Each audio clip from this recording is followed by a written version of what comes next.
भारत निवडणूक आयोग यांनी 10 मार्च 19 रोजी लोकसभा निवडणुकीची घोषणा केल्यानंतर नंदुरबार जिल्ह्यात आचारसंहिता लागू झाली आहे। नंदुरबार जिल्हाधिकारी कार्यालयाद्वारे पत्रकार परिषद घेऊन निवडणुकीच्या तयारीबद्दल अधिक माहिती देण्यात आली। नंदुरबार जिल्ह्यातील लोकसभा मतदारसंघ अनुसूचित जमातीसाठी राखीव आहे।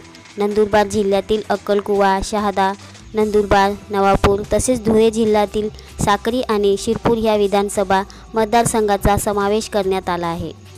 सदर निवडणुकीसाठी 2068 मतदान केंद्राची निर्मिती करण्यात आली आहे।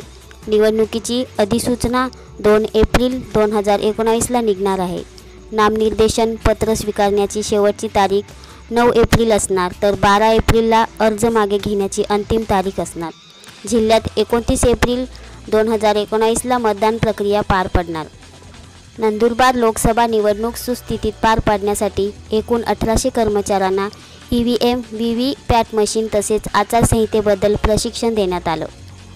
या प्रशिक्षण शिबिरात एकूण 1800 कर्मचाऱ्यांना EVM व VVPAT मशीनचा व्हिडिओद्वारे माहिती देऊन प्रशिक्षण देण्यात आले।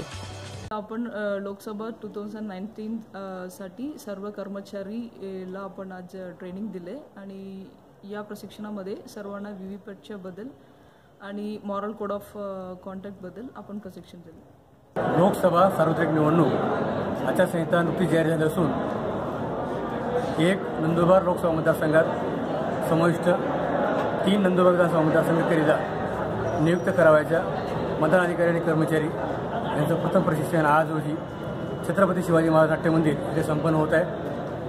ह्या प्रशिक्षणामध्ये सकाळ सत्रामध्ये सुमारे 900 आणि दुपारच्या सत्रामध्ये सुमारे 900 एकूण तालुक्यातील विविध आस्थापनेचे एकूण 1800 कर्मचारी प्रशिक्षण घेत आहेत। सुरुवातीला नाट्यमंदिरामध्ये सर्व कर्मचारी यांना व्हिडिओ आणि इतर साहित्याद्वारे प्रत्यक्ष कार्यक्षेत्रात समजायचं असून त्यानंतर VVPAT कसं हाताळावं याबाबत तंत्र मार्गदर्शनाखाली या ठिकाणी प्रत्येक कर्मचारी हाताळण्यासाठी कसा सुसज्ज होईल या ठिकाणी आपण व्यवस्था केलेली आहे। त्यासोबतच या निवडणुकीत जे काही बदल असतील त्या देखील त्यांना अधिकारी आणि कर्मचाऱ्यांना सुविधा सांगण्यात आलेल्या आहेत। या ठिकाणी या निवडणुकीमध्ये आपण करण्यात येणाऱ्या वेबकास्टिंग, व्हिडिओ कॅमेरा, ऑब्झर्वर तसेच इतर ज्या बाबी आहेत त्या आपण समजून सांगितल्या आहेत आणि या ठिकाणी अधिकारी आणि कर्मचारी या संपूर्ण लोकसेवेच्या प्रक्रियेमध्ये कसा व्यवस्थित ट्रेनिंग येईल याची आपण काळजी घेतली आहे।